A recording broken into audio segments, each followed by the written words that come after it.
Storytime about my abusive ex-husband, Part 5. Storytime about how I almost died when I was 4 years old. Had a crush on my brother's best friend. Storytime about the guy who pretended to be gay in high school to get closer to all the girls.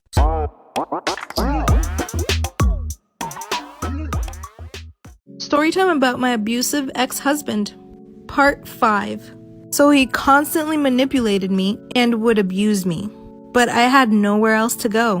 One night I got the chance to go out and was hanging out with some of his girlfriends that I met through him, and we became friends, and they decided to tell me that he was cheating on me. Again, I confronted him, told him I didn't want to be with him anymore, and he beat me to a pulp.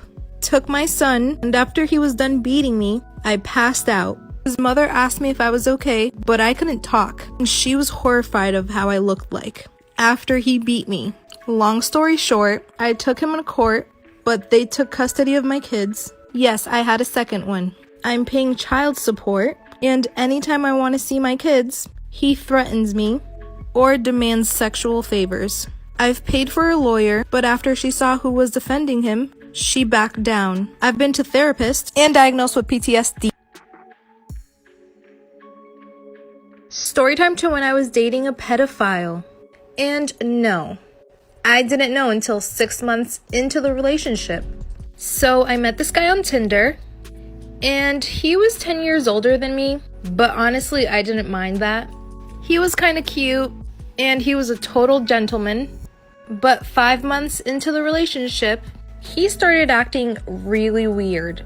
But before we get into anything, I used to sleep at his house every single day. And this dude did not have one friend. Total red flag. So sometimes I would just chill at his house while he went to work. And he always told me not to go outside without him.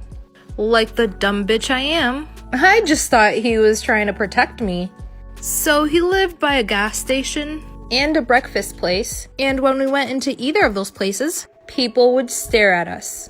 Come back for part 2. Part 2 on how I was dating a pedophile.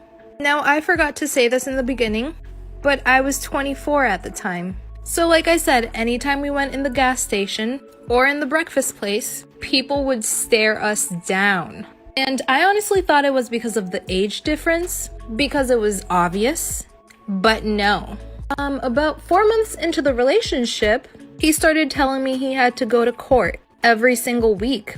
He told me it was nothing important, but I was already starting to get suspicious because this guy's family didn't even talk to him.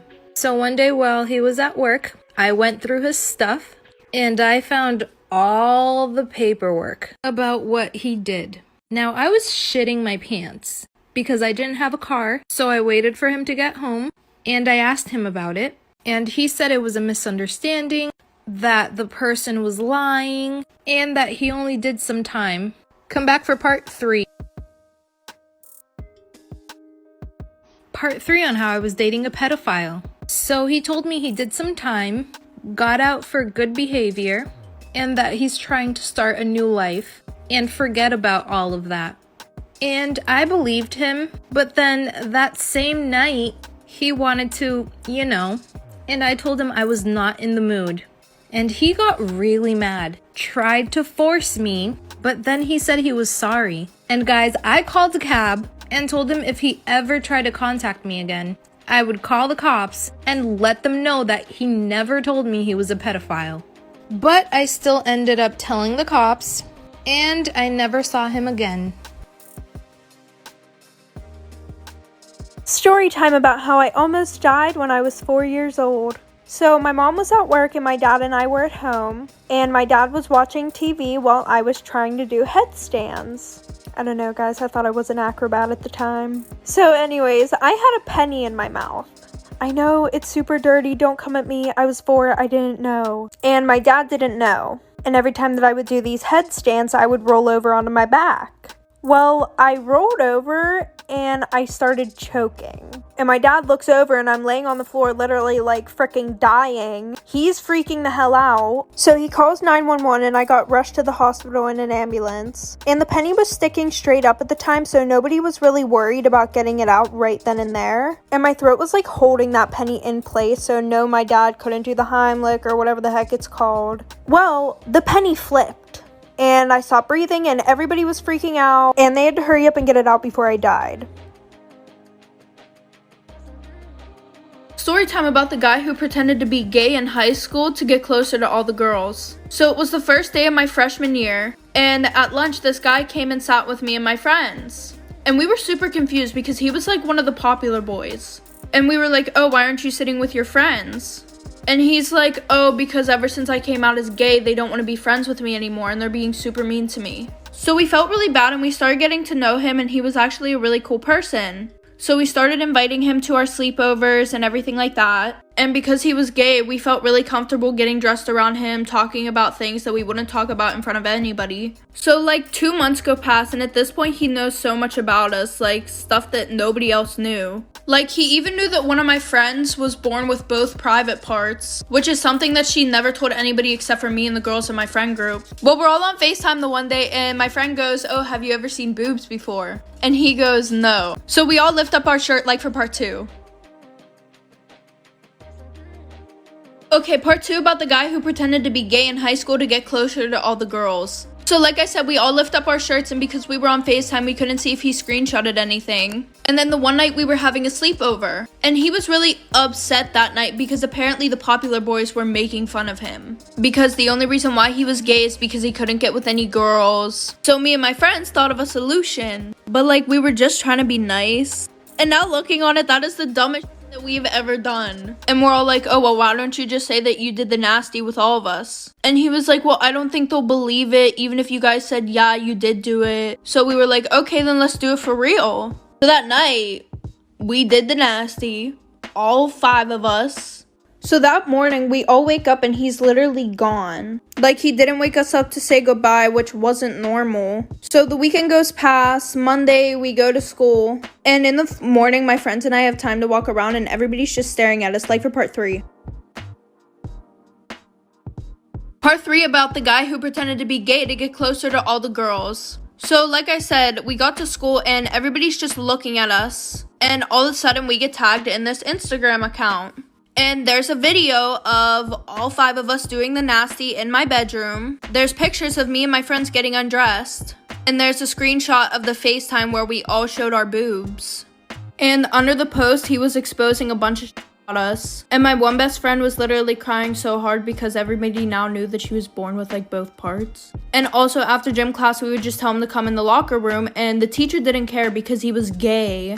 So there were also a bunch of pictures of other girls on there too. I'm not even going to talk about the legal trouble, but my parents made me move schools because they cared about my image and they didn't want me hanging out with any of those friends anymore. He got expelled. The teacher got fired for that bullshit. So that just ruined having a gay best friend for me. Oh, also my parents saw me have a threesome in my bedroom. So in 8th grade, we had our final for PE. Basically, we had to run like 7 laps in 20 minutes, whatever. So long story short, everyone starts running, moving their legs so fast. And then people start finishing. I was like, oh my God, ew. So at this point, it's like 45 minutes. The whole class is done except me. And everyone's just watching me run. Like, we had this one kid named Pedro, who each time I did a lap, he'd be like, finally. Like, thank you, Pedro. Thank you. So then the teacher stops me and he's like, you're so slow. And then the teacher is like, you're not gonna graduate because you're so slow. And I was like, oh. So then I go talk to the principal. Oh my God, this is the best part. Oh my God. Principal tells me I'm not gonna graduate on stage because I'm so slow. So graduation day comes and I snuck into the school and I got a fake gown and I made my mom take pictures of me. So it looked like I was graduating. And then the principal sees me and he's like, what are you doing? And I was like, I'm graduating. What about you, cutie? And he calls the cops on me because I'm an intruder. Like, what do you mean, silly goose? I was the one that couldn't run.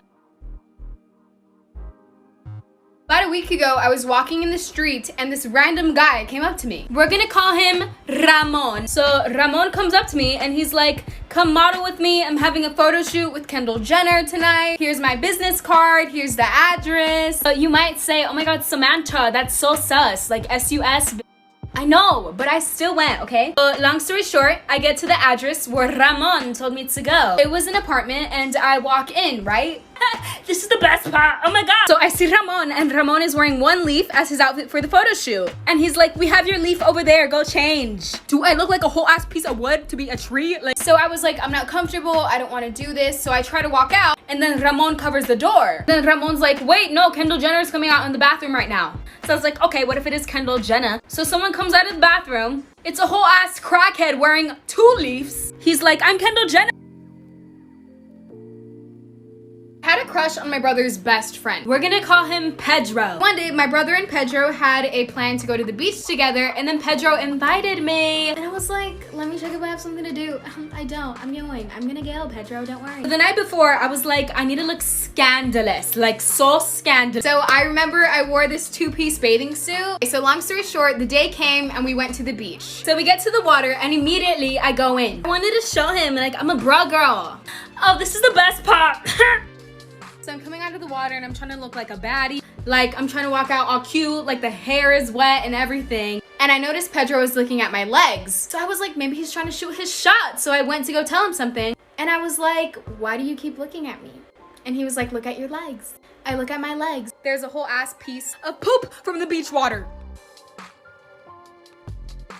Storytime, I got my boyfriend back for cheating on me by getting him arrested. It was the summer before my sophomore year in high school, and my sister just got accepted to a college that was 25 minutes away from our house. So I would always hang out with her and her friends and go to parties with them. Well, there was this one guy in her friend group that I really liked, and he was 22, and he also had a girlfriend. But did that stop me? No, because he was really hot. And because we would hang out all the time, him and I were getting super close. We would FaceTime each other all the time. We would hang out even when we weren't with my sister and her friends. Well, the one night I'm sitting at home and I get a call from him. And he's like, my girlfriend and I broke up. I really need someone to talk to. And I'm like, aw, you can come over. I'll comfort you. So he comes over and I comfort him, you know, and then we do the nasty. And the next morning I had to sneak him out my window because my parents would have flipped So him and I start dating after that, and then Halloween weekend comes up, and I go to a party with my sister and our friend group, like for part 2.